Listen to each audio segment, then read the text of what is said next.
안녕하십니까.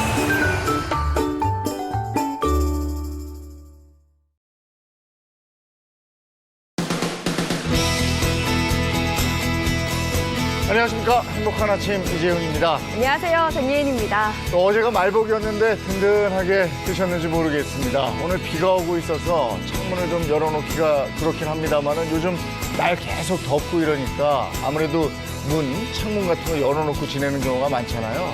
근데 창문 열어놨을 때 이웃의 소음이라든지 아니면 담배 연기 올라와서 냄새나고 이런 경험 혹시 없으십니까? 이럴 때 이웃 간에 또 분쟁까지 가고 이러는 경우가 있는데 이웃 간의 이런 분쟁 어떻게 해결하면 좋을까? 오늘 법률 상식에서 알아보도록 하겠습니다. 네, 그리고 요즘 샌들 신으시는 분들 정말 많으시죠. 계곡이나 바닷가 등 물가에 갈 일도 참 많고요. 땀도 워낙 많이 나서 여름 신발 관리하기가 참 어렵습니다. 그래서 오늘은요, 여름 신발 제대로 관리할 수 있는 비법 전해드리도록 하겠습니다. 네, 새로운 한 주가 시작된 월요일 행복한 아침 지금 시작합니다.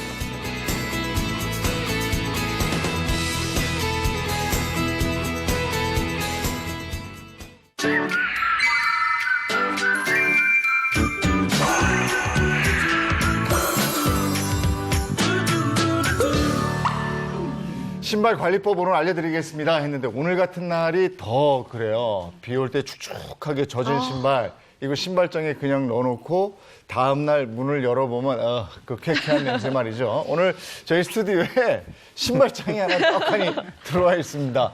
저건 그래도 오픈식이죠. 집에 있는 건 이렇게 닫혀 있단 말이에요. 네. 저게 보면 뭐 구두부터 샌들까지 다 있는데 저렇게 그냥 관리하잖아요, 우리가. 그죠? 네. 여기 이제 문이 여기에 있는 경우는 이제 문을 닫아놨다 딱 열었을 때 냄새가 대방출되잖아요. 그래서 문 열기가 엄두가 안 나는데 사실 여름에는 이제 샌들인데 또 이렇게 격식 있는 자리에 샌들 신고 가기 그렇지 않습니까? 그래서 구두 신고 가는데 구두 안에 또 때마침 나일론 양말 신으면 또 여름에 아주 냄새가 장관이죠. 네, 특히나 여름철이 더 심한 것 같아요. 정말 문 딱 열었을 때 그 꼬릿한 냄새 확 나면서 문 열기가 두려울 정도예요. 아, 그래요. 저는 개인적으로 장애인 MC 신발장은 냄새가 안 날 줄 알았는데 냄새가 나는군요. 네. 납니다. 네. 네, 그래서 저희가 오늘 매번 새 신발처럼 신을 수 있는 비법, 비결을 여러분께 알려드리도록 하겠습니다.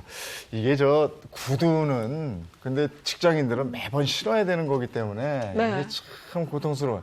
근데 저거 여름에 더워서 지금 얘기한 것처럼 벗고 나면 어디 음식점 갈 때도 민망하단 말이에요. 그렇죠. 맞아요. 네, 저걸 어떻게 해야 돼? 맞아, 여자들도 좀 출근할 때나 네. 격식 있는 자리 갈 때는 너무 노출된 신발 신기 좀 그렇잖아요. 지금도 구두 신으셨네요. 네.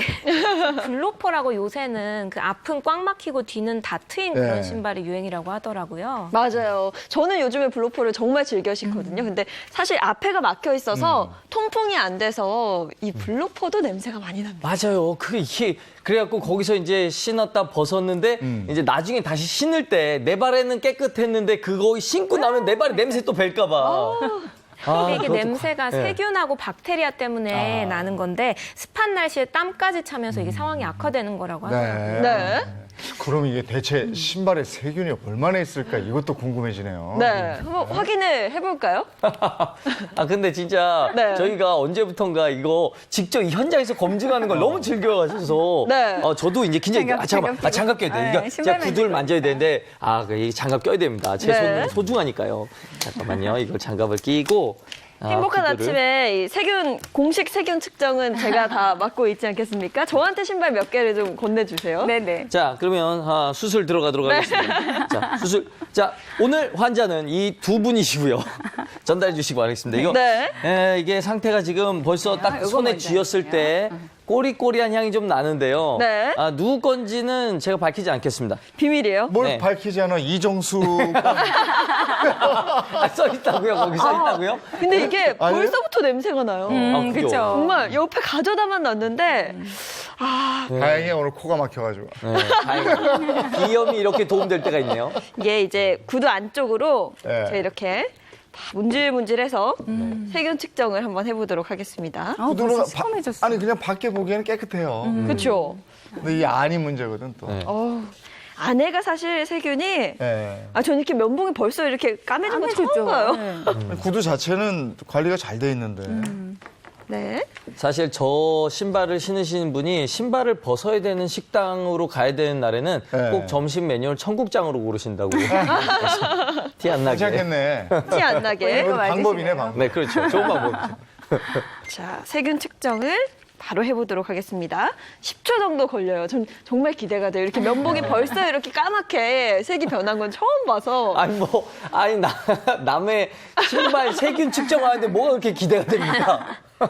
아, 나왔나요? 엄청난 수치가 나왔습니다. 얼마나? 지금 보이세요? 얼마나 나왔어요? 1200이 나왔거든요. 1200? 네. RLU라고 그러죠? 1200 RLU. 우리가 이게 화장실이 어떻게 됐었죠? 지난번에. 그러니까 보통 우리가 세균 수치 얘기할 때 네. 많이 비교하는 게 정부 위생 권고치랑 이 지하철 공중 화장실의 변기 세균 수치입니다. 네. 그 지난주에 이정수 씨 칫솔하고 비교했던 그 화장실인데 그 정부 위생 권고치가 400 RLU 그리고 용산역의 공중 화장실 변기 세균 수치가 951 RLU라고. 야, 그러면 뭐 이게 훨씬 높네. 저 구두 안에. 내 발을 그냥 공중 화장실보다 몇 배 많은 세균 속에 담그는 거예요. 이것도 해보실래요? 네, 블로퍼도 한번 해보도록 하겠습니다. 아, 그 진짜 괜찮으시겠어요, 예인 MC? 제가 왜요? 아이, 제 건 줄 아시는데 제 건 아니고요. 네, 검사를 한번 해보도록 할게요. 아, 이건 뒤에가 이렇게 다 뚫려 있는데도 그래. 아, 앞에가 요게 막혀있기 블로퍼네요. 때문에, 막혀 있다고. 네, 블로퍼도 굉장히 지금 또 어마어마한 수치가 또 예상이 됩니다.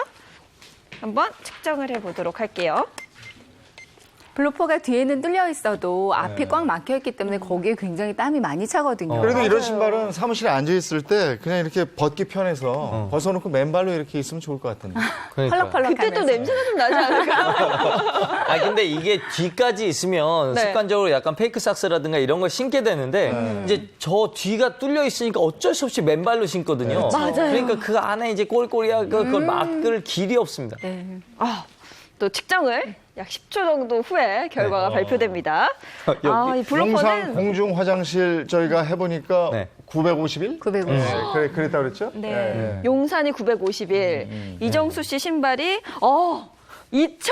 2069가 나왔습니다. 야, 2069요? 네, 방금 전 거보다 더 나왔다는 더 거죠? 나온 거죠. 아 진짜 이거 이거 신발이 관리가 덜 됐어. 네. 아까 그나마 관리가 됐는데. 깨끗했는데 이건 뒤에까지 오늘 누가 비 올 때 신고 오셨나 봐요. 아니 그러면 이런 세균 덩어리 속에 내 발을 담그면 이거 건강에도 이게 무리가 오는 거 아니겠습니까? 네, 당연히 안 좋습니다. 신발에서 악취가 난다면 일단은 무좀균이 이미 어느 정도 퍼진 걸로 봐야 되거든요.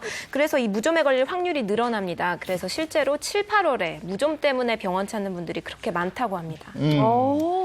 근데 이게 저거 봐, 이건 심하다. 무좀에 걸린 발이죠. 근데 저렇게 해서 수포까지 저렇게 올라오고요. 저게 살점이 패여요. 근데 저게 굉장히 따갑다고요.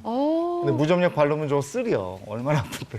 그래서 발가락 양말 막 신고 그러시잖아요. 무좀 네. 걸리시면. 근데 저게 본인만 문제가 아니고요. 네. 가족들하고 수건 같이 쓰고 이러면 저게 또 옮아요. 가족들은 또 무슨 죄입니까? 근데 그쵸. 남자분들은 저도 그렇지만 살짝 있어요.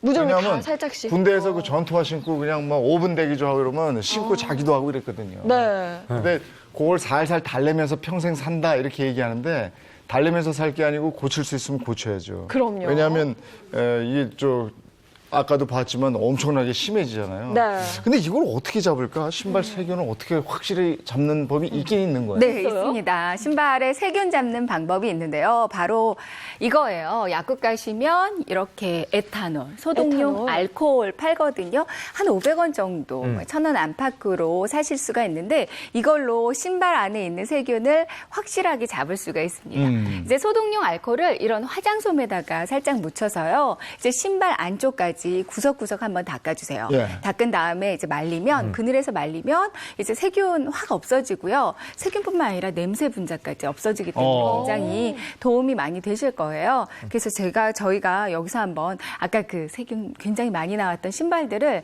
좀 구석구석 닦아보도록 하겠습니다. 좋습니다. 그럼 제가 그 남자 구두하고 네. 여자 구두 이거 진짜 극강으로 지금 세균이 많은 상태니까 조심하시고 바라겠습니다. 제가 2000대였어요. 네. 이렇게 소독용 알코올을 유리 그릇에다가 둔 다음에요. 화장솜을 묻혀주세요. 그래서 구석구석 닦아주시면 되거든요. 이 안쪽을 닦아주시면 돼요. 그냥 그대로 닦으면 되는 거예요? 네네. 이렇게 화장솜 묻혀서 닦아주셔도 되고요. 네. 아니면 요즘에는 그 미스트 공병 많이 팔거든요. 그쵸. 천원샵 같은 데 가면 많이 있는데 그 공병 안에 담아서 그냥 분사만 해주셔도 됩니다. 뿌려주기만 해도 돼요.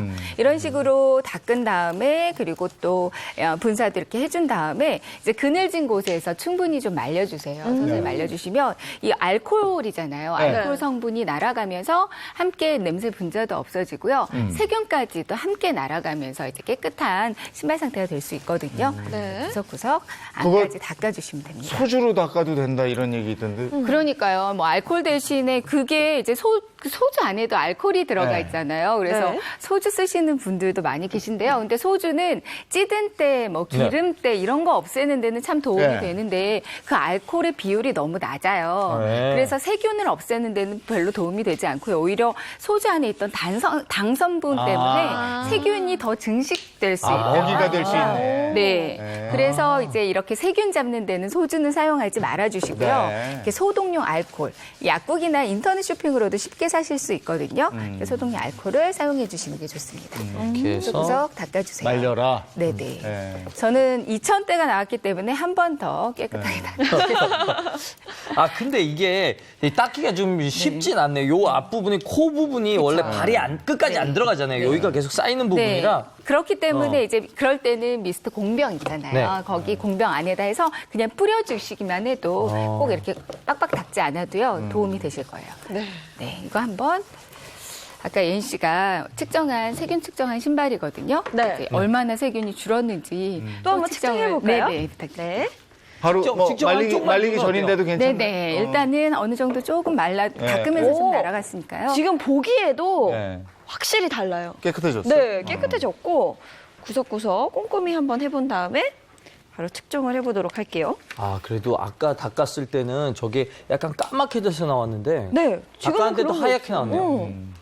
아까 그리고 이게 보기에도 제법 깨끗해요. 나왔는데, 그죠? 2,000 넘었었죠? 네, 네. 2069. 네. 2069면 정말 높은 수치거든요. 그렇죠? 한번 이번에도 깨끗하게 근데 겉보기에도 집에 있을 때 이렇게 한번 가볍게 닦아주셔도 좋을 것 같다는 생각이 들어요. 네.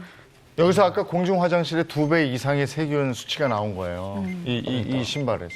저 신발 주인을 제가 알고 있는데 저 신발 네. 주인 오늘 만약에 이 세균 수치가 확 낮아졌으면 갈 때 꼭 감사 인사하고 가야겠어요. 알코올 냄새 확 나네. 아 그러니까. 네. 네, 확실히 육안으로 보기에도 깨끗해졌고요. 자, 수치 보겠습니다.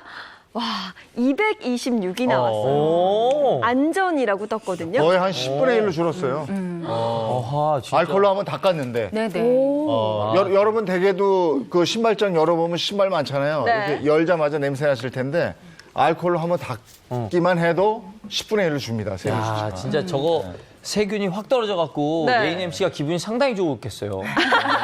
남성용 구두 이건 제게 된 안 되죠. 건가요? 이거 1,200 나왔었는데 아까. 네. 예. 구두도 네, 한번 제가 아주 측정을 꼼꼼히 해보도록 닦았거든요. 하겠습니다. 네. 아, 거의 세신이 됐다고 네. 말해도 과언이 사실 저 신발은 지금 어떤 분이 무좀 있는 분이 신으셔도 무좀이 없어질 정도로 제가 소독을 했거든요. 아니에요. 확실히 깨끗해졌는데요. 수치는 또 어떨지 한번 볼게요. 이게 시간이 좀 걸려요. 10초가 네, 시약봉을 흔들어준 다음에 측정을 해야 되기 때문에 잠시만 기다려주시면. 앞으로 계속 이거 할 것 같은데 네. 시약봉 흔들 때 무슨 댄스라든가 이런 거 넣어주시면 안 됩니까? 정기적으로 계속 하실 것 같은데. 자, 측정을 한번 해보도록 할게요. 보기엔 상당히 깔끔해졌어요. 네네. 깨끗해졌는데. 깨끗해졌어요. 네. 아, 이게 알코올로 닦으면 고개 닦는 게 있네, 그죠? 네네. 어. 닦아주시면 돼요. 전 이렇게 간단할 줄 몰랐어요. 아, 역시나 이번에도 109가 나왔습니다. 109? 오! 아, 이거 확실한 효과가 있네요. 아, 진짜, 와, 대박인데? 근데 진짜 저는 잘 닦네요, 진짜 이거. 이게 세균 수치도 낮아져서 좋지만 함께 냄새까지도 좋아졌다고 생각하시면 네. 되거든요. 근데 냄새 분자도 잡을 수 있으니까 확실한 방법이 될 수 있어요. 예, 네. 이거 뭐 지금 보니까 몇 %나 준 거예요? 네, 그러니까 지금 남자 구두 같은 경우에는 닦기 전에 1200RLU에서 네. 닦은 후에는 109RLU로 네. 지금 91%나 허허. 감소를 어허. 했고요. 예. 그리고 여자 블로퍼는 2069RLU에서 226RLU로 81.2% 감소한 걸로 나타났습니다. 아니 알코올 솜으로 닦기만 했는데도 저래요. 집에 알코올 좀 준비해 놓으셨다가 여름 아직 안 끝났잖아요. 네. 아, 여름뿐이겠어요. 겨울에도. 겨울에도 그렇고. 많이 나요. 네, 그 신발 한 번씩만 정기적으로 닦아만 주셔도 세균 수치가 이렇게 줄어듭니다. 냄새도 네. 없어지고요. 네. 또 다른 방법은 없습니까? 네, 있어요. 집에 이제 안 입는 청바지 있죠. 네. 청바지를 사용하셔도 도움이 많이 되는데요. 이제 청바지를 이 청바지 천이 셀룰로스 천으로 되어 있거든요. 이 그 성분이 무엇보다도 땀 흡수를 잘해주고요. 뭐 습기나 냄새를 잡아주는데 아주 도움이 됩니다. 이런 못 입는 청바지를 좀 잘라가지고요. 그거를 신발 깔창 모양으로 잘라주세요. 그래서 신발 안에다가, 그러니까 발냄새가 평상시에 굉장히 많이 나시는 분들은 이 방법 아마 알고 계실 거거든요. 그래서 깔창 모양으로 잘라서 신발 안에다 놔두고 다니시면 냄새도 훨씬 덜하고요. 이제 흡수도 그 습기도 잡아주니까 세균도 덜하고요. 이 방법을 쓰시는 것도 좋습니다. 이거 방법이네요. 저 청바지 안 입는 거 그냥 다 버렸었거든요. 예. 아주 유용하게 쓸 수 있을 것 같습니다. 근데 청바지 부들부들한 거 해야 되겠어요? 네네, 그렇죠. 이런 거 네. 못 입는 거 신발 모양으로 이렇게 잘라주시면 아, 자, 그렇구나. 네, 깔창에다 깔아주시면 돼요. 아, 예. 네, 여름철에 또 신발 관리가 참 힘든데 특히 그 코르크로 된 신발 있잖아요. 코르크로 된 신발은 또 비 오는 날 또 쥐약이란 말이에요. 네. 이런 것도 어떻게 관리해야 되는지. 저기 보면 코르크 신발이 네. 있거든요. 네. 아, 아마 저거? 여름철에 이렇게 코르크 신발 많이들 신으실 거예요. 네. 근데 이 코르크 신발은 무엇보다 자주 찾게 되는 이유는 편안함이거든요. 맞아요. 그렇죠. 편안함을 위해서 만들어진 신발이기 때문에 뭐 염분이라든가 습기라든가 이런 거는 굉장히 약할 수 있습니다. 네. 근데 저런 거 이제 신은 다음에 어떻게 말려요, 박소희 기자는? 저는 그러니까 계곡 같은 데 놀러 가도 이게 네. 방법이 없더라고요. 그래서 잘 놀지도 못하고 그래서 좀 손상 없이 말리는 방법이 늘 궁금했어요. 그렇죠. 저도 맞아요. 그래요. 예. 맞아요. 네. 뭐 염분의 습기에 굉장히 약한데 오늘같이 이렇게 비 많이 내리는 날은 네. 아무리 물을 피한다고 해도 흠뻑 젖을 수밖에 없잖아요. 근데 이게 그냥 그렇게 되면 젖어 있는 상태면 금방 신발이 망가질 수 있거든요. 네. 그래서 마른 수건 있잖아요. 만약에 코르크 신발이 젖었다. 그러면 마른 수건으로 얼른 그 물기를 닦아주시고요. 이제 그늘, 뭐 통풍이 잘 되는 곳에 이렇게 세워서 말려주시는 게 좋습니다. 저거 누워서 말리면 급한 대로 드라이어로 이렇게 말리고. 괜찮네요. 괜찮네요. 바람으로 말리는 간만에 경우도 참신한 발상을 내셨어요. 그렇죠. 가끔씩 보면은 그렇게 뜨거운 바람으로 드라이어로 말리시는 분들이 있는데요. 그럼 굉장히 금물이에요. 아, 진짜요? 그러시면 안 됩니다. 그러면 이 코르크 소재잖아요. 이게 말라버리면서 뒤틀어지면서 갈라지면서 그러면서 부스러질 수가 있거든요. 그래서 신발 망가질 수 있으니까 뜨거운 열기로는 이 코르크 신발도 마찬가지지만요. 가죽 신발도 뜨거운 열기나 아니면 무슨 직사광선, 햇볕 같은 거는 피해 주시는 게 좋아요. 그러면 가죽은 또 이렇게 경화 현상, 딱딱해지는 현상이 일어나서 이제 가죽 신발도 망가질 수 있거든요. 그래서 코르크 신발이나 가죽 신발은 열에 약하다. 그리고 직사광선에도 약하니까 그늘진 곳에서 말려준다고 생각하시면 될 것 같아요. 네. 지금 네. 저 신발 주인은 참 발가락이 가지런하십니다. 맞아. 이게 오래 신었는데 발가락 자국이 아주 가지런해. 맞아. 이게 이것도 좀 부끄러워요. 여기 발가락 맞아요. 자국이 이렇게 찍힌단 말이에요. 어디 아주 있었는지. 건강 발가락이에요. 건강. 평상시에 이거 무좀 양말 신으실 것 같은데. 알겠습니다. 네. 예. 지금 말씀드린 것처럼 이렇게 잘못된 신발 관리법을 가지고 계신 분들이 정말 많아요. 잘못 알고 있는 점 어떤 점들인지 저희가 하나하나 짚어보도록 하겠습니다. 판넬을 준비를 해봤는데요. 1번부터 한번 뜯어볼까요? 네. 자, 첫 번째. 냉동실에 신발 넣어두기입니다. 나 이거 처음 들어보는데 이런 관리법도 있어요? 네. 냉동실 꽉 찼는데. 신발까지 이런 관리법이 조금 유행하기도 했었어요. 네. 진짜요? 네, 근데 넣으시면 안 됩니다. 안 좋은 신발들이 더 많아요. 특히나 천연 가죽 같은 경우, 그리고 소가죽 중에서 에나멜 같은 경우, 그리고 우레탄 코팅이 되어 있는 가죽도 있거든요. 넣으시면 이제 갈라짐 현상이 발생할 수 있습니다. 그래서 냉동실 안에 가죽 성분으로 된 거는 넣지 않는다는 거 네. 기억해 주시면 좋을 것 같아요. 네. 고기 넣으세요. 고기. 네. 그리고 냉동실에 넣으면은 신기 직전에 해동 한번 해야 될 것 같아요. 아니 근데 시원하긴 하겠어요. 그러니까요. 여름에. 여름에. 자, 이제 두 번째 볼게요. 두 번째는요. 신발에 매니큐어 바르기입니다. 그 보통 앞코나 뒤축이 너무 까지기가 쉬워서 네. 저도 매니큐어 발라놓는데 그럼 안 되나요? 네. 매니큐어는 손톱 발톱에 바르는 거야? 네. 근데 신발에도 바르고 또 뭐 살림살이에도 가끔씩 까지지 말라고 네. 바르는 경우들이 있는데요. 신발에도 일부 신발에는 좀 문제가 될 수 있어요. 매니큐어를 발라놓으면 그게 또 떨어지는 경우가 있거든요. 떨어지면서 가죽도 함께 손상이 입히는 경우가 있기 때문에 그것도 함께 조심해 주시는 게 좋습니다. 저는 이걸 어디서 꿀팁으로 들어가지고 그쵸. 구두 까진 데는 꼭 그 색깔 찾아서 발랐거든요. 절대 안 된다고. 알겠습니다. 이제 세 번째 보도록 할게요. 세 번째는 운동화는 땡볕에 말려라. 이래야 이게 소독도 되고. 맞아요. 그런 거 아닌가? 그렇죠. 운동화도 땡볕에 잘 말리지 않으세요? 땡볕에 말려줘야 이게 바삭바삭하게 잘 익거든요. 그래서 저는 당연히 땡볕에 그냥 말리는 거 아닙니까? 운동화 같은 경우? 구두는 신경 써서 그늘에 말리는데 운동화는 땡볕에다가 말리는 게 좋다 이렇게 알고 계시는 네. 분들이 있는데 운동화도 여찬가지로 땡볕에 말리면 좀 안 좋아질 수 있습니다. 역시나 이제 젖었다가 이제 말리는 과정에서 직사광선을 쐬면 뭐 또 뒤틀리거나 모양이 변형되거나 망가지는 경우가 있거든요. 그래서 네. 운동화도 가급적이면 그늘, 가죽 신발도 그늘, 다 그늘에서 바람 잘 통하는 그늘에서 말린다 이렇게 생각해 주시면 훨씬 더 좋을 것 같아요. 아, 그렇구나. 아니, 제가 그 야구를 좋아하는데 야구 하다 보면 이제 젖어갖고 경기하는 네. 경우가 있거든요. 네. 그래서 이제 잘 마르라고 따뜻한 곳에 두면 다음번에 신었을 때 발이 좀 끼는 것 같은 느낌이 들었는데 그게 또 그런 네네. 것 좀 같아요. 수축이 일어날 수도 있어서요. 그렇군요. 네, 조심해 주시는 게 좋아요. 아까 요거요, 요거? 요거. 아까 저는 이거를 진작에 물어보고 싶었어요. 여기에 발가락 자국이 이렇게 찍혀 있잖아요. 요거를 좀 민망할 때가 많아요. 그래서 요걸 좀 지워봤으면 좋겠는데 이거 지울 방법 없습니까? 이건 계속 이래야 되나요? 정말 여름철에 이렇게 되지 않아요? 네. 신으면은 내가 더러운 사람 아닌데. 네, 그럼 못 신게 되거든요. 이거. 그러니까요. 저는 이렇게 신고 나가면 저희 남편이 맨날 그 신발에다 발도장 찍고 다닌다고. 근데 구박하고 그러거든요. 이거 없애는 방법은 집에 베이킹 소다 있으시죠? 네. 베이킹 소다와 샴푸를 좀 되직하게 섞어주세요. 네. 그걸 칫솔에다가 살짝 묻혀서 여기 부분만 살짝 문질러 주시면 여기 그 발도장 부분을 좀 깨끗하게 지우실 수 있습니다. 네. 그 스웨이드 미창 없어요? 부들부들한 거. 맞아요. 저쪽에 보면 그 구두도 스웨이드 신발이 있더라고요. 네. 그쪽 남성 신발. 이거. 이렇게 아, 요즘에는 올 스웨이드가 아니더라도 이렇게 네. 스웨이드가 군데군데 섞여 있는 경우 많고 스웨이드 신발도 많이 신으시잖아요. 네. 여름철에는 진짜 신으시면 좀 안 되긴 해요. 언제 또 비가 올지 모르고 물에 젖을지 모르거든요. 이런 경우에는 스웨이드 신발이 많이 지저분해졌다 하는 경우에는 그 카펫 청소하는 카펫 클리너 있어요. 네. 그걸로 살짝 문질러서 닦아주시면 깔끔하게 관리하실 수 있습니다. 네. 그리고 또 여름철에 물놀이 갈 때는 스포츠 샌들 굉장히 많이 신으시잖아요. 네. 방법을 좀 알려주세요. 스포츠 샌들도 많이 신으시고 우리 쪼리라고 하죠. 네, 네. 쪼리 샌들도 많이 신으시거든요. 이거는 비교적 관리하시기는 뭐 괜찮아요. 왜냐하면 합성 고무로 만들어져 있거든요. 그래서 그냥 샤워하다가 저는 이렇게 문질문질하면서 맞아.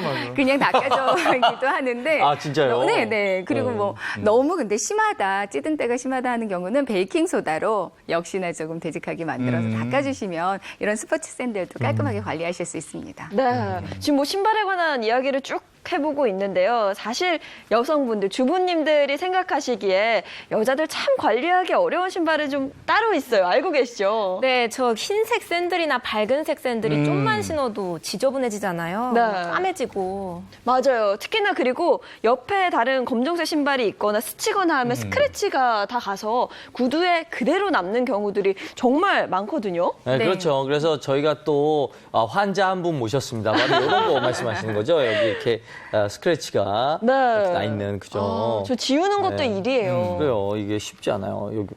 뭐 여러 가지 인터넷 쳐보면 또 이런저런 게 있더라고요, 있기는. 그죠? 어떻게 해라, 뭐 이렇게.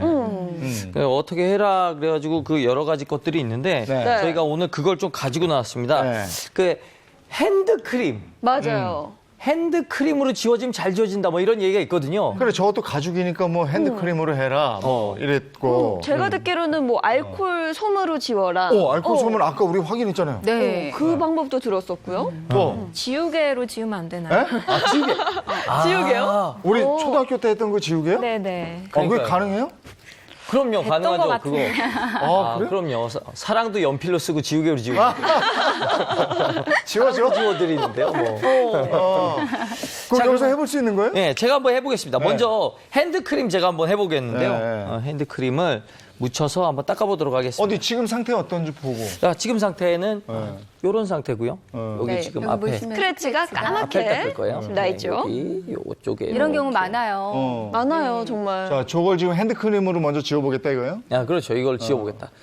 네. 아, 이렇게. 핸드크림 들어봤어요. 저는 그 미끌미끌해서 네. 가죽이나 아니, 내가 신발 저거는 닦을 때 저 바뀐다고. 가죽 장갑 할 때는 맞아요. 얘기 많이 들어봤어요. 맞아요. 제가 한번 네. 이게 보겠습니다. 또 우리 작가님 구두거든요. 그래서 잘 닦아드려야 돼요. 그래, 이거 신고 신발 좋은 거 신으면은 좋은 곳으로 간다는 얘기가 있는데 안 지워지네요. 아, 그래요? 핸드크림. 아, 안 돼요? 핸드크림은 핸드크림 잘 안 지워지네요. 지금 여기를 닦았는데 잘 안 지워지는 네. 이유가요. 예. 이게 지금 뭐 전체적인 찌든 때다 그러면 잘 지워질 텐데 전체적인 게 아니라 살짝 이렇게 신발을 신으면서 스크래치 난 거거든요. 네. 스크래치 났을 때는 핸드크림은 잘 지워지지 않습니다. 아, 그래요?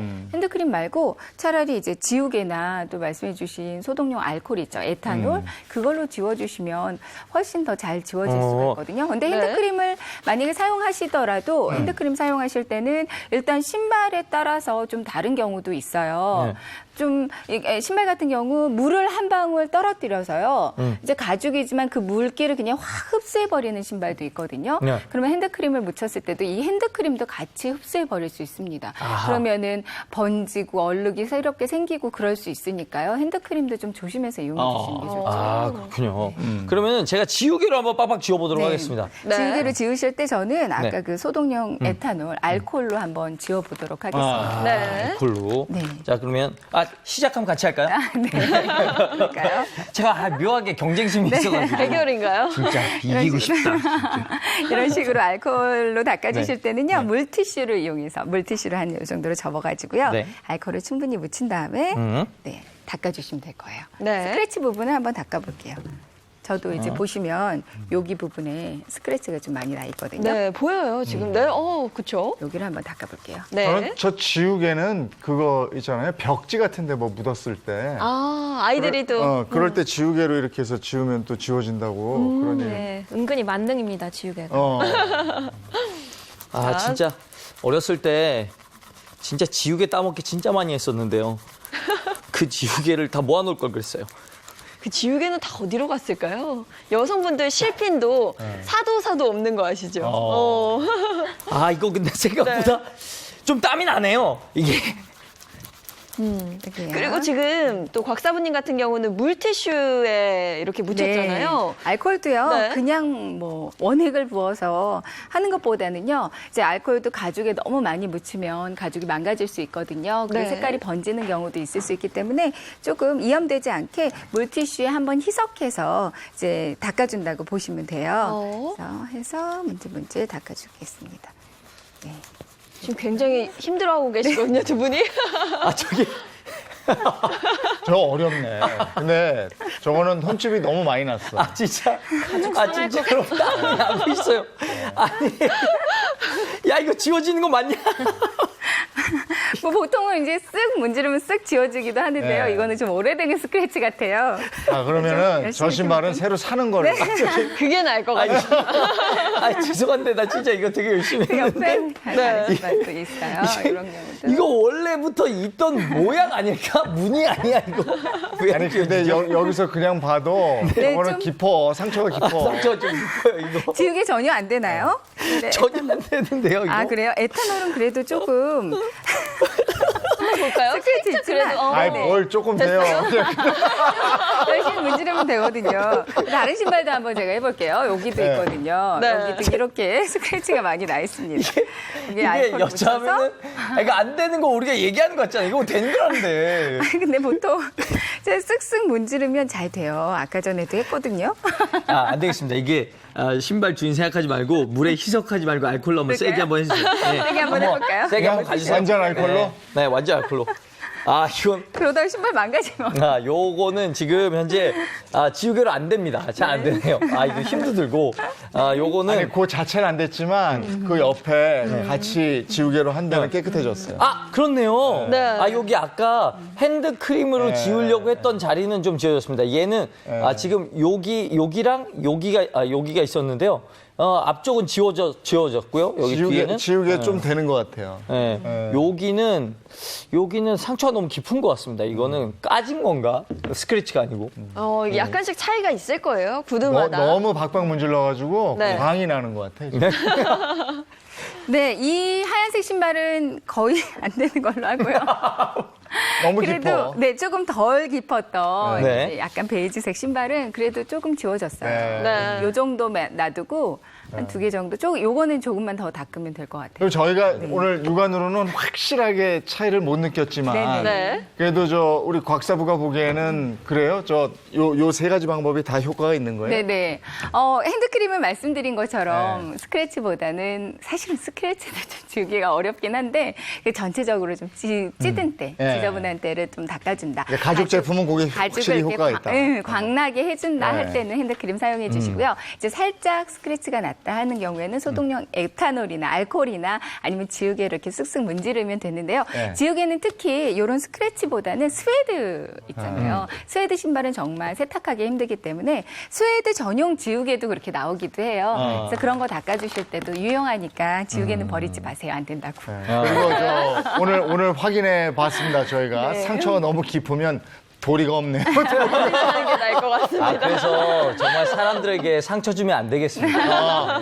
맞아. 상처가 깊으면 그것도 안 네. 그럼요, 안 났습니다. 맞아요. 그리고 제가 한 가지 또 재밌는 팁을 드리자면 이런 이게 코르크로 된 신발 있잖아요. 이거 꽤 오래 신게 되거든요. 그리고 가격이 비싸요. 근데 이렇게 계속 신으면 이 뒤에 밑에 이 밑창이 여기가 많이 닳아요. 맞아요. 이 부분이 많이 닳아가지고 비 온 날 신으면 금방 미끄러지기도 하고 위험하기도 하거든요. 근데 이게 구두방에 가면 고쳐줍니다. 그래요? 예, 신기하죠. 이 부분을 이렇게 잘라가지고 이 부분만 딱 갈아주더라고요. 그래서 제가 그렇게 한 2년을 더 신었는데 혹시 이게 너무 코르크 신발 너무 아깝다. 요거 좀 더 쓰고 싶다 하면은 구두방 가시면 수선을 해드립니다. 그리고 요즘 신발장 안 이렇게 열어보면 냄새 굉장히 많이 나잖아요. 네. 아무래도 고온 다습하기 때문에 신발장 안 자체에도 습기가 많이 차 있는 상태라서 냄새가 더 심할 수 있거든요. 그럴 때는 신발장 한 번씩 닦아주시는데요. 닦아주실 때 드라이어 있죠. 아까 신발에는 쐬지 말라고 했는데 신발장 전체에다가는 드라이어 바람 한번 쐬어주세요. 아니면 뭐 선풍기를 한번 쐬어주시는 것도 좋습니다. 그러니까 습기를 어느 정도는 날려주시는 게 좋고요. 그리고 가끔씩 그 벽돌 있어요. 네. 분리수거장 가면 가끔씩 있거나 뭐 철물점 같은 데서 벽돌 사실 수 있거든요. 벽돌을 신발장 안에다 넣어주면 습기를 많이 머금어줍니다. 진짜요? 네. 적벽돌이요? 아니면 회벽돌이요? 회벽돌도 좋고요. 적벽돌도 좋은데 회벽돌을 저는 해봤거든요. 네, 습기를 잘 머금어주기 때문에 벽돌을 넣어놓는 것도 신발장 밑칸 정도에 넣어주시는 것도 좋습니다. 네. 그 나름 또 만약에 만일 사태를 대비해서 집에 도둑이 듣거나 뭐 이랬을 때도 도움이 될 수 있겠네요. 그러게요. 네, 그래도 많은 언제 분들이 거기 가서 스스로도 꺼내. 하시잖아요. 네. 숯을 넣어 두시는 분들도 많이 계세요. 근데 숯 같은 경우는 제습 효과도 있지만 가습 효과도 있어요. 그러니까 오히려 본인이 가지고 있던 습기를 내뿜을 수도 있기 때문에 숯은 이제 가끔씩 꺼내서 잘 말려서 넣어 주시고요.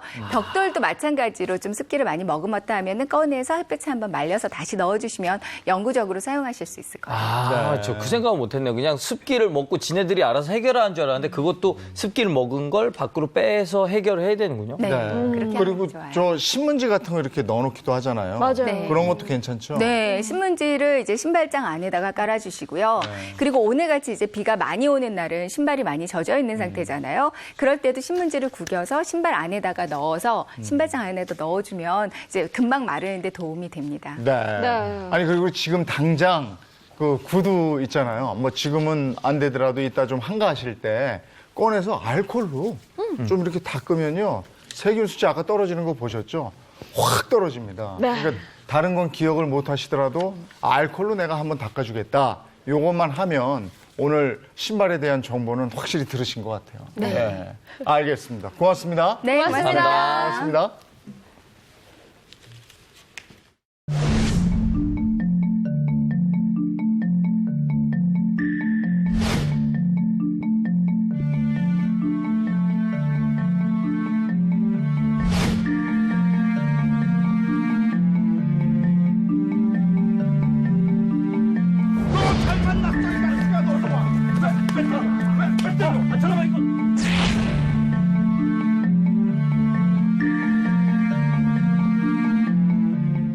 지금 화면 보셨죠? 이웃 간에 사이좋게 살면 좋은데 이게 또 이웃 간에 분쟁이 생기고 그러면 원수도 그런 원수가 없습니다. 이거 해결하는 방법도 참 어떻게 해야 될까 싶고 말이죠. 네.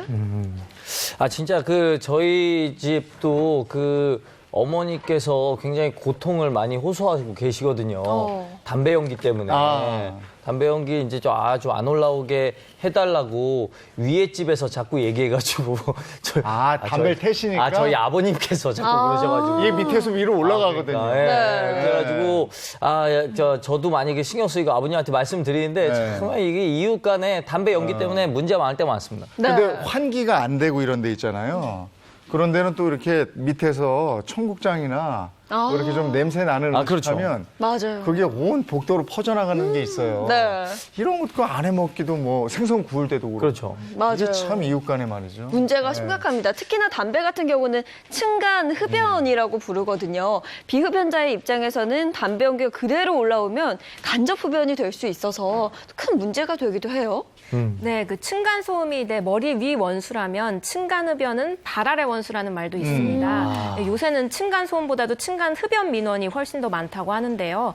2014년부터 16년까지 3년간 이 국민신문고에 접수된 민원을 살펴보니까 이 층간 흡연이 726건, 그래서 층간 소음 500여 건보다 훌쩍 넘어섰다고 합니다. 네, 특히 요즘 같은 날씨가 요즘엔 뭐 워낙 에어컨들 많이 트시지만 또 환기시킬 때 네. 많잖아요. 참 이런 거 법적으로는 어떻게 해결할 수 있는 방법이 없을까요? 예, 우선 층간소음 문제와 더불어서 가장 문제가 되고 있는 것이 층간 흡연인데요. 이런 경우에 만약에 그 아파트가 금연 아파트로 지정된 경우라면 국민건강증진법에 따라서 5만 원의 과태료가 부과됩니다. 그런데 문제는 금연 아파트로 이제 지정이 안 된 경우에는 저희가 공동주택관리법에 따라서 이제 개정이 됐어요. 그래서 위층에서 또는 뭐 인근 세대주에서 간접 흡연에 대한 신고를 하게 될 경우에는 관리사무소에서 그 세대를 방문해서 의심 세대를 방문해서 그런 흡연에 대한 사실관계를 조사할 수 있도록 하고 있습니다. 그리고 또 관리사무소에서 이 구역에서는 더 이상 흡연을 하지 말라라고 얘기를 하면은 그런 흡연 행위를 중단해야 합니다. 근데 이게 강제성이 없어서 실효성이 많이 떨어진다 이런 얘기 제가 들었거든요. 네, 아주 주요한 지적인데요. 왜냐하면은 그 세대를 방문하려고 하더라도 입주자들은 뭐 그럼 주거 침입이다. 왜 내 생활 범위를 침범하느냐 이렇게 또 항의하는 경우도 많고요. 그래서 많이 이루어지고 있는 게 그 아파트의 방송입니다. 층간 흡연 문제로 굉장히 그 민원이 많습니다. 흡연을 자제해 주시기 바랍니다. 이런 방송이 많이 나오고 있는데요. 결국에는 이게 공동주택인 만큼 서로 간에 배려를 해야 될 문제입니다. 그 방송 참 잠깐만 방송. 네. 아우 깜짝 놀래 어떨 때는. 왜요? 땡똥땡. 너무 커, 너무 커. 그런데 방송입니다. 맞아요. 큰일 나는 줄 알았어요. 그러니까요. 그거 어떻게 좀 잘할 수 있는 방법. 제가 그거 팁 드리면은, 너무 그 목소리 큰 경비 아저씨가 있는 경우, 그럴 경우 있거든요. 네. 그럴 때는 집 안에 있는 스피커에다가 스폰지 같은 거 살짝 대놓으시면은. 그래 다 이렇게 방법이 있다니까. 꿀팁이네요. 그 조금 막을 수 있고요. 그리고 저희 솔직히 그렇잖아요. 반복적으로 똑같은 얘기를 저는 흡연을 안 하기 때문에 거기서 나오는 소리 맨날 담배 피시면 안 됩니다. 뭐 하시면 안 됩니다. 이런 얘기가 잔소리란 말이에요. 네. 내 집에서 잔소리 듣는 것도 좀 힘들긴 한데 사실 요런 거 있잖아요. 그냥 담배 피는데 내가 아파트 안에서 피는 게 아니고 밖에서 1층 같은 데서 피는데 누가 1층 베란다에다가 이불을 이렇게 딱 널어놓은 거야.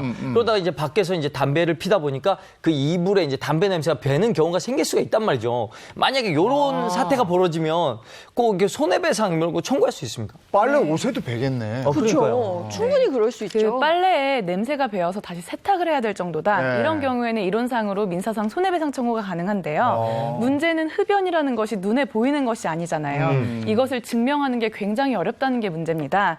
그리고 또 재물손괴에 대해서도 생각해 볼 수가 있는데 재물손괴죄에서의 손괴라는 것은 일시적으로 그 효용을 저해하는 경우에도 성립이 됩니다. 다만 이 경우에도 피해 금액이 좀 적고 그리고 또 증거에 대한 입증이 쉽지 않기 때문에 실질적으로 형사처벌이라든지 고소하는 것은 좀 어려움이 있습니다. 하지만 명백한 불법행위라는 거고 특히 이제 아이들 빨래나 이런 것들 널어 놓으셨는데 담배 냄새가 심하게 밴다 이러면은 냄새뿐만 아니라 또 간접 흡연의 피해가 있는 것이 것이거든요. 각별히 주의하셔야 합니다. 네, 사실 뭐 최근에는 담배 연기 말고도요, 이웃 간의 분쟁으로 연결되는 몇몇 가지 사건들이 있습니다. 영상으로 함께 하시죠. 뭐야? 어. 아, 누가 애를 밀쳤어요. 아이고. 아, 애들 싸움이네. 조금 큰 애가 어린 애를 밀친 상황이죠. 아, 그래서 어른이 찾아와서 아이를 나무랍니다. 어른이 참전했네요. 오. 아, 저때 어? 참 아빠가 저쪽 아빠가, 아빠가 다른 나왔어. 아빠가. 저쪽 아빠가. 어? 저쪽 아빠 인상이 좋진 않아. 잡았네요. 바로 어른 잡았네요. 싸움으로 번졌어요. 오. 아, 저러면 안 되는데. 저건 이제 영화니까 네. 좀 세게 묘사를 한 거고. 아이들 키우다 보면 이런 경우들이 또 있곤 하죠. 실제로 저 정도는 아니지만 네. 진짜 마음 상하죠. 이제 첫 번째 이게 이거란 말이야. 아이들 싸움이 어른들 오. 저렇게까지 가면 이제 서로 주먹이 왔다 갔다 한 사이니까 네, 네. 죠 저럴 땐 문제가 책임져야 될 되는 것 거 같은데? 아닌가요? 아, 저럴 땐 어떻게 합니까? 네, 물론 책임져야 되고 요즘에는 이런 경우에 이제 부모들이 네. 개입을 해가지고 너 우리 아이한테 뭐라 그랬어? 이제 반말과 고성으로 욕설까지 하는 경우가 네. 있는데 서로 모욕죄 그리고 뭐 오. 폭행죄, 폭행치상죄 이렇게 해서 경찰서에 같이 가시는 경우들이 많습니다. 예. 근데 이런 일도 있었대요. 요즘에는 아이들이 집 저렇게 골목에 있는 시간이 많지 않고 주로 학원에 있잖아요. 네. 근데 학원에 원래 안 좋았던, 사이가 안 좋았던 애들이 학원에 있었던 거야. 같이. 근데 거기서 으르렁 됐겠죠. 네, 그랬겠죠. 그러다 결국 붙었어요. 아하. 그래서 얘네가 이제 저 부모들이 오고 막 이랬겠죠. 예. 네. 근데 양쪽 부모님들이 학원 선생님도 책임이 있는 거 아니냐. 아. 얘네들이 으르렁거리고 싸움까지 갔는데 네네. 왜 이걸 미리 못 막았느냐.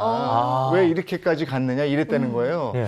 근데 과연 그 학원 선생님 책임이 있을까요? 예, 학원 입장에서는 굉장히 억울할 수 있지만 네. 대법원에서는 학교나 유치원 이렇게 교육 활동이 이루어지는 네. 공간에서 그 교육 활동과 밀접한 생활 관계가 있는 경우에는 그 보호 감독의 의무가 있다고 보고 있어요. 그런데 이게 어떠한 사고에도 다 적용되는 것은 아니고 그 사고를 예측할 수 있어야 하는데요. 지금 말씀해주신 사례 같은 경우에는 학원에 이제 마치고 복도에서 옥신각신 하다가 다툼이 이루어졌던 그런 사례가 이제 대표적인데요. 네. 이런 경우에는 교육 활동이 이루어지는 그 장소에서 아주 밀접하고 또 평소에 그 두 학생이 사이가 안 좋았다고 해요. 네. 그러면은 귀가할 때도 어떤 싸움이 발생할 수 있다는 것을 예측할 수가 있겠죠. 이런 경우에는 학원 선생님께도 일부의 책임을 추궁할 수가 있게 됩니다. 근데 그 학원 선생님도 아니 내가 이것까지 책임져야 돼 이럴 텐데 예. 그러면 어느 정도나 책임을 져야 그 됩니까? 전면적인 책임은 아니고요. 네. 가장 대표적인 책임은 이제 보호 감독 의무예요. 그렇기 때문에 그 학생이 다투다가 다쳤다고 한다면 네. 그 다친 거에 대한 치료비 중에 일부 책임의 제한은 굉장히 많이 될 수 있을 것입니다. 네. 왜냐하면 그 싸움이 날 것을 예측한다는 것이 쉽지가 않거든요. 네. 다만 학부모의 입장에서는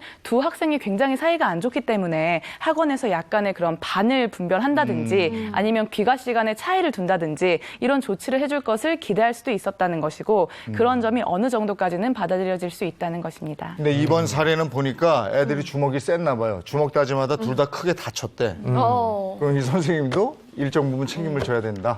예, 알겠습니다. 알겠습니다. 아, 자, 근데 네. 뭐 이런 경우도 있을 것 같아요. 그 애들이 이제 싸움을 하는데 한 아이가 그걸 지켜만 보고 있는 거죠. 이제 구경하고 있었어요. 구경하고 있다가 둘이 막 싸우다가 네. 분에 못 이겨갖고 뭘 집어갖고 야구공 같은 걸 이렇게 던졌는데 그게 이 둘이 맞은 게 아니고 구경하던 다른 아이가 제3자가 딱 맞아가지고 이가 부러졌어.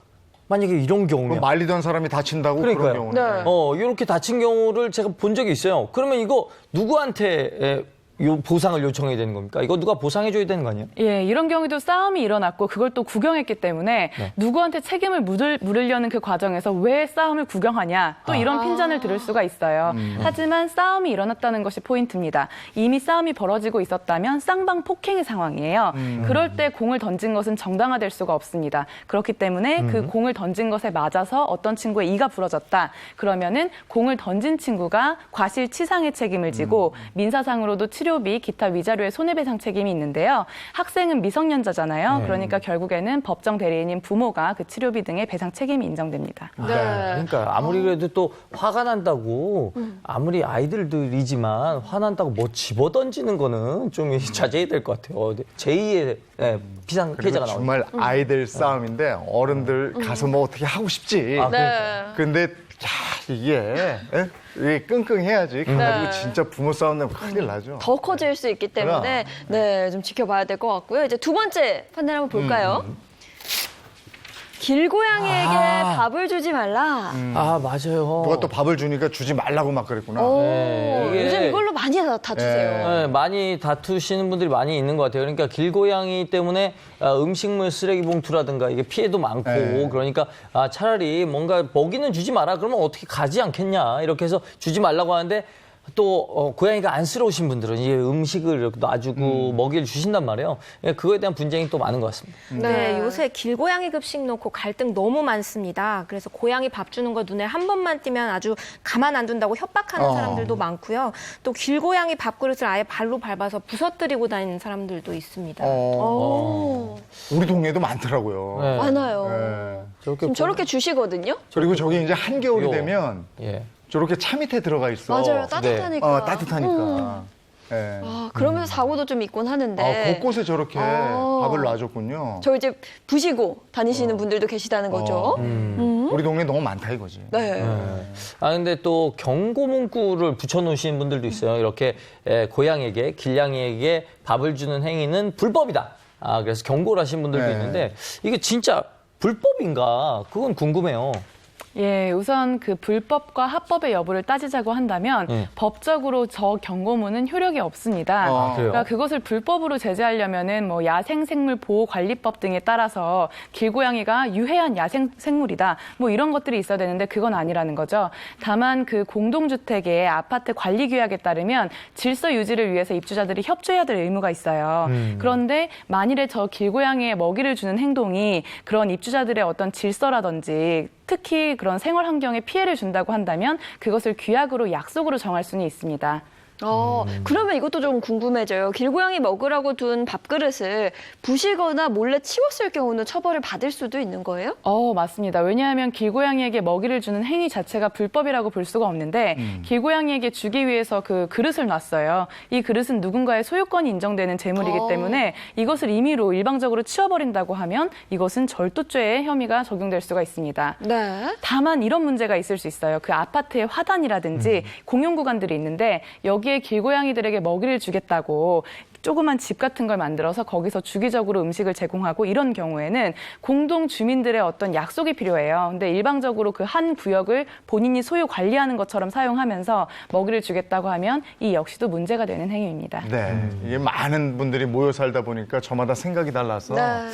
이런 문제들이 많이 발생하죠. 자, 세 번째 볼게요. 이거. 이거. 윗집에서 물이 뚝뚝.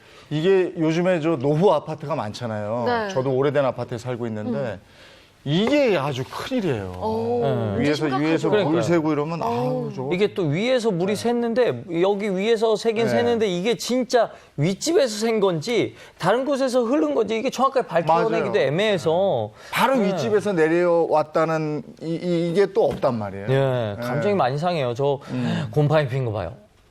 어이구. 답답하죠.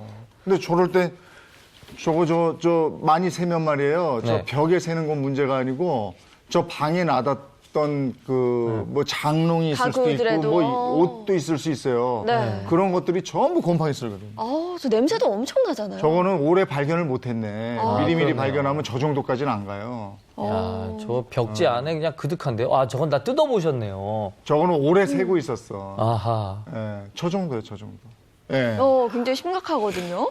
그럼 저거 어떻게 해야 돼? 예, 누수 문제는 실제 소송으로까지 번지는 경우가 많아요. 왜냐하면 그 초기에 대응을 제대로 하지 않으면 결국에 각자가 전문가가 되셔가지고 위층에 올라가서 이건 분명히 윗집의 문제다. 그리고 또 윗집 주민께서는 또 아랫집의 문제다. 관리 소홀이다. 이런 것들로 이제 갈등이 벌어지다 보니까 나중에는 전문가가 조사를 하더라도 감정 싸움 때문에 끝까지 소송까지 가시는 경우가 네. 있고 실제로 대법원 판결까지 받는 그런 경우들도 있을 정도입니다.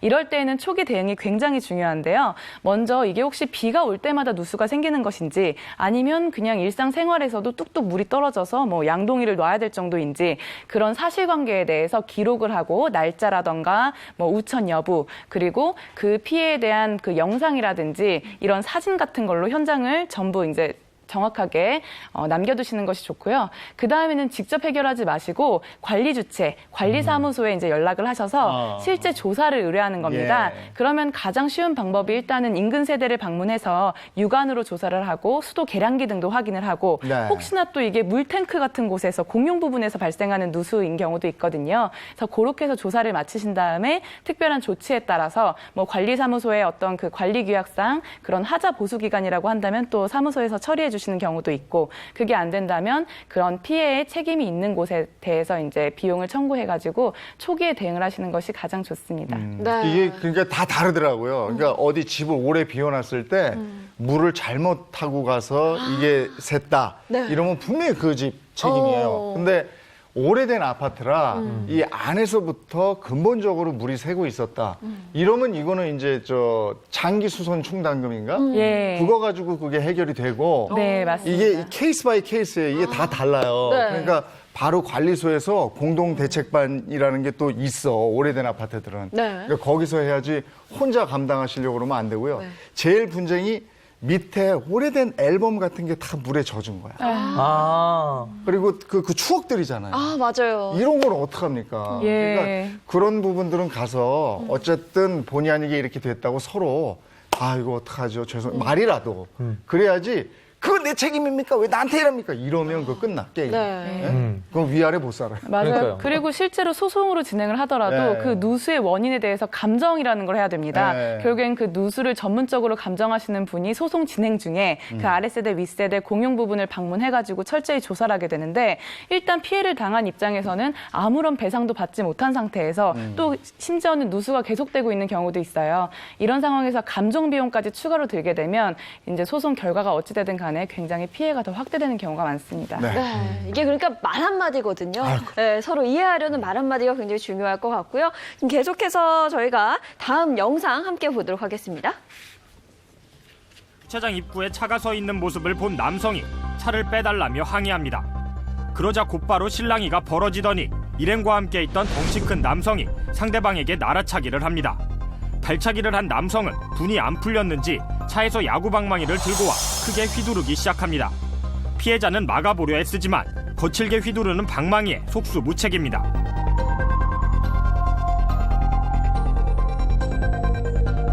야. 이거 주차 문제 때문에 이거 정말 심각한 사건이었네요. 끔찍한데요? 네, 얼마 전에도 주차 문제로 실랑이를 벌이다가 24차례에 걸쳐서 차량을 들이받은 사건이 있었고요. 또 자기 차를 좀 막았다고 해서 골프채로 이웃집 차를 다 때려 부숴놓은 경우도 있었습니다. 그리고 특히 다세대 주택이 많은 지역에 얌체 주차가 많아서 주차 갈등이 굉장히 심한데 이게 자꾸 벌어지다 보니까 이웃집 주민을 아예 살해한 사건이 벌어지기도 했습니다. 야, 저 뭡니까? 그러니까요. 무서워요. 차를 그냥 뭐 완전히 쪄가지고 이거는 뭐 분쟁 정도가 아니라 그거 정말 사건 사고인데요? 정말 예. 심각해요. 야, 이거는 뭐 완전 못 참은 거예요. 이게 그런 경우인데 주차장 문콕 해결 방법은 이건데 문콕 정도가 아니고 저기 어떤 동네인지 모르겠지만 저기서 문콕 했당하는 목숨 부지를 못 하겠어. 범죄 사건이죠.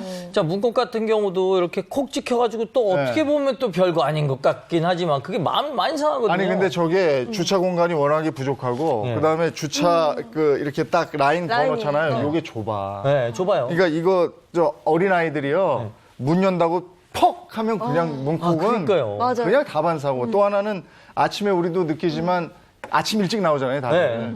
근데 이거를 이렇게 이중 주차 해놓고 그냥 가버려요. 아, 맞아. 그러면 이거를 전화해도 안 나타난다고. 자느라고. 그래서 저도 택시 타고 온 적도 있고 막 이렇단 말이에요. 아, 진짜 네? 그런 것도 진짜. 그런데다가 또 주차 공간을 이렇게 해놔서 2대를 댈 수 있는데 네. 이렇게 되나. 맞아요. 그래가지고 2대 대놓을 수 있는 데다가 한 대 딱 대놓은 거예요. 그러니까요. 보란 듯이. 그리고 전화하면 막 뭐라 그래. 왜 전화해? 주차했는데 왜 그러냐고. 별 사람들이 다 있어요 정말. 맞아요. 아, 진짜 특히 이제 주차 문제에 대해서 네. 굉장히 말이 많고 요즘 또 차들이 커져가지고 주차 공간이 웬만해서는 그간에 맞아. 편하게 세우기가 쉽지 않습니다. 그래서 이제 문콕 같은 경우도 발생하고 이러면 이제 또 블랙박스를 이제 돌려보고 이렇게 찾아내고 막 이렇게 분해가지고 찾는단 말이죠. 근데 이거 만약에 문콕한 거 이렇게 영상이나 이런 걸 찾으면 이거 배상 받을 수 있나요? 배상을 피해를 말씀하신다면 민사상의 손해배상 책임은 고의 과실로 인해서 이제 상대방에게 피해를 입힌 경우에 인정이 될 수 있기 때문에 네. 블랙박스로 증거 확보했다. 그러면 배상 청구는 가능합니다. 수리비를 받을 수가 있는 거고요. 근데 만약에 내가 주차를 잘못했고 네. 나의 과실도 있다고 한다면 또 과실 부분에 대해서는 상계가 될 수 있습니다. 다만 처벌을 이제 받아야 되겠다. 이걸 가지고 내가 신고를 하겠다라고 하면 약간 문제가 될 수 있는 게 도로교통법상으로는 주행 중 또는 주차를 하던 도중에 이제 다른 차를 긁거나 뭐 어떤 피해를 준 경우에는 범칙금, 뭐 벌금, 구류, 과료 등이 부과될 수 있는데요. 이 경우는 완전히 정지된 차량, 정지된 상태에서 문을 열다가 피해를 입힌 상황이기 때문에 별도로 내가 부주의한 과실에 대한 그런 어떤 고의가 있는지, 과실이 있는지 여부에 따라서 손해배상 책임은 이제 할 수 있고 다만 형사 처벌까지는 좀 어려울 수 있습니다. 네, 그럼 이런 경우도 있잖아요. 주차된 차를 완전히 긁고 지나간 경우도 아이고. 당연히 처벌을 당연히 받아야 되죠. 네. 네, 이런 경우에는 긁고 지나갔다라는 표현에서 주행 중이거나 내가 운전 중이라는 그런 상황을 예측할 수가 있는데요. 즉 시동을 끄기 전이에요. 이런 경우에는 도로교통법에 따라서 범칙금이 부과가 되는데 20만 원 이하의 벌금, 구류 또는 과료에 처하도록 하고 있습니다. 네. 그리고 도로 외 장소에서 주차된 경우도 있다라고 들었는데 네. 그건 어떤 경우예요? 사실은 도로 외인 경우가 많아요. 일전에는 법이 개정되기 전에 주차장 같은 곳에서 만약에 사고가 나면 이곳은 아파트에서 관리하는 그 차단기가 설치된 그 구역이기 때문에 여기는 도로교통법이 적용되지 않는다 뭐 이런 말들이 많았어요. 네. 그런데 이렇게 주정차된 차량에 대해서 손괴를 가하는 경우에는 도로 외 지역, 즉 도로 외라고 하는 것은 뭐 백화점이나 병원이나 학교나 아파트나 이런 주차장 그리고 그 주차장으로 가는 진입로 이런 곳에 주정차되어 있는 차량에 대해서 손괴를 가한 경우에도 적용이 되고요. 이때 연락처, 뭐 인적사항, 주소 등을 남기지 않고 그냥 가버리는 경우 사고 미조치인데요. 이런 경우에 20만 원 이하의 벌금, 구류 또는 과료가 부과되게 됩니다. 아니 근데 이런 주차 시비로 인해서 경찰이 출동할 때도 있잖아요. 네. 경찰이 출동했는데 막 싸움을 말리다가 싸우던 사람이 경찰마저 이렇게 밀었어요. 막 이렇게 해서 하면은 경찰한테 이게 폭행죄 같은 게 성립되는 거 아닙니까? 이거는 폭행죄보다 훨씬 더 중요한 공무집행 방해죄인데요. 이 만약에 경찰관이 상해를 입었다고 한다면 네. 또 공무집행 방해 치상죄가 돼서 실형 선고도 받을 수 있을 정도의 아주 중한 범죄입니다. 근데 특히 이런 주차 문제로 시비가 되게 되면 굉장히 많이 흥분을 하세요. 네. 그 분노의 정도가 점점 올라가서 그 경찰관이 출동해가지고 원래는 이걸 중재하려고 한 건데 이거를 상대방 편을 든다고 오해를 하셔가지고 막 욕설, 반말하시고 또 막 몸으로 밀치고 이런 경우가 있어요. 이때는 그 주차 문제에 훨씬 더 이제 심각한 그런 범죄 행위가 될 수 있다는 점을 꼭 유의하셔야겠습니다. 아니 서로 하여간 그런 건 조심을 해야 되겠습니다만 저도 한번 뭉 살짝 콕 했는데 이렇게 흠집 났는데 문짝을 다 가시더라고요. 당황했던 적이 있어요. 이런 경우는 정말 당황스러워요. 당황스럽죠. 서로 간에 하여간 지킬 게 많습니다. 마지막. 자, 쓰레기 무단 투기에 몰래 CCTV 설치. 네. 이런 경우 많아요. 특히나 원룸 같은 경우들이 참 많이 있죠. 네. 근데 무단 투기는 잘못된 문제긴 한데 CCTV를 설치해서 이렇게 계속 감시해도 되나? 이거 좀 기분도 좀 이상하고 나쁜데 이거 괜찮나요? 찍어도 되나요? 지금 이 판넬에 몰래 CCTV 설치라고 되어 있어서 네. 왠지 나쁜 행동을 하는 게 아닌가라는 생각이 들 수 있는데요. 네. 그 CCTV를 설치하는 곳이 내 소유거나 점유권이 인정되는 공간이라면 가능합니다. 그리고 아파트에서도 공공구역에 이제 이런 불법 행위를 감시하기 위해서 CCTV를 설치하는 것은 허용이 됩니다. 그렇게. 네. 하여간 이런 모든 일들이 내가 조금 편하자고 일어나는 일들이에요. 맞아요. 근데 내가 조금 편하자고 저렇게 해버리면 다른 사람 불편하거든요. 그거 안 되잖아. 같이 사는데, 그죠? 그러니까요. 아무튼 요즘에 감시 카메라와 CCTV가 너무 많아가지고 그냥 길거리 다닐 때도 풀 메이크업을 하고 나가야 돼요. 그래야 좀 마음이 안심이 되고. 근데 저게 반대로 이제 너무 안 지켰다는 거거든. 너무 안 지키니까 저렇게 했다는 거거든. 그러니까요. 그죠? 저 질문 또 있습니다. 궁금한 거. 예를 들면 이제 베란다 같은데 요즘에 그 태양광 패널 같은 거 설치 많이 하잖아요. 그게 이제 빛이 반사되면 또 눈이 부셔요. 그러니까 앞집에서 야, 태양광 반사판 때문에 눈이 부시다. 그거 좀 어떻게 해달라. 이렇게 하면 어떻게 해야 됩니까? 네, 이거는 우리나라보다 조금 더 이런 태양광 판넬 설치가 도입된 유럽의 사례가 있는데요. 독일이나 오스트리아에서는 이게 이제 그 1년 중에 한 절반가량 하루에 하루에 1시간에서 2시간 이상 이 빛번짐이라든지 반사광, 특히 또 어떤 경우에는 과열이 되는 경우도 있어요. 네. 이런 피해를 입었다면 중대한 침해로 규정을 해서 손해배상 책임이 가능하도록 하고 있습니다. 네. 우리나라에서도 마찬가지로 수인 한도를 초과하는 수준이었다면 네. 이러한 침해에 대해서 그 조치라든지 손해배상 청구가 가능할 것입니다. 그렇군요. 요즘에 많이 보이기 때문에 그죠? 아까도 잠깐 말씀드렸지만 내가 편하자고 남 불편하게 해서는 안 되는 거죠. 서로 간에 그건 꼭 지켰으면 좋겠습니다. 고맙습니다. 고맙습니다. 자, 날씨 알아볼까요? 네, 월요일 아침 비가 내리고 있습니다. 전국적으로 폭염특보는 해제 또 약화됐는데요. 야외 현장 연결해서 자세한 날씨 들어보도록 하겠습니다. 김혜연 캐스터. 네, 제9호 태풍 레끼바는 중국 동부를 계속해서 향해 북상 중에 있습니다. 내일 새벽 완전히 소멸할 텐데요. 이 태풍의 가장자리에서 만들어진 비구름대의 영향으로 우리나라에는 간접적인 영향을 미치고 있습니다. 특히 경기 북부를 중심으로 세찬 비를 뿌릴 텐데요. 이 남부와 제주는 오늘 오후면 그치겠지만 중부의 경우 내일 새벽까지도 이어지겠습니다. 앞으로 경기 북부와 제주 산지 많은 곳은 60mm 이상, 서울 등 수도권과 영서 북부, 충남 서부, 호남과 제주엔 최고 40mm가 더 내리겠고요. 그 밖의 지역은 5에서 20mm 정도가 되겠습니다. 비가 내리면서 서쪽 지방을 중심으로 폭염특보가 해제 완화됐습니다. 한낮에 서울 32도, 광주 30도, 안동 33도 등 어제보다 2에서 4도 정도 낮겠습니다. 한편 10호 태풍 크로사는 오키나와 남동쪽 해상에서 느리게 이동 중입니다. 목요일 새벽 일본 규슈 동해안을 진출해 동해상으로 빠져나갈 텐데요. 예상 경로라면 목요일과 금요일 사이 중부를 중심으로 비가 내리겠습니다. 내일부터 기온은 다시 오릅니다. 수요일엔 서울의 낮 기온이 35도까지 치솟겠고요. 열대야는 주말이 되면서 주춤해지겠습니다.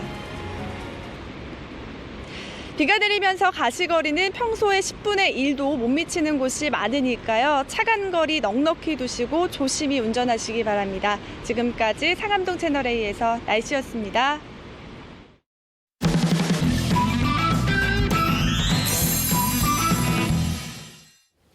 네, 이번엔 친절한 예인씨 시간입니다. 중앙정부와 지방정부 간 협력과 소통의 공간 기능을 맡게 될 지방자치회관이 세종시 어진동에 문을 열고 본격 운영에 들어갔습니다. 지방자치회관은 지상 5층, 지하 1층 규모로 경기도와 대구시를 비롯한 15개 광역자치단체와 대한민국 시도지사협의회 등 20개 기관이 입주했습니다. 지방자치와 분권의 새 시대를 열어가는 그러한 견인차 역할을 하느라는 의미가 있다고 생각합니다.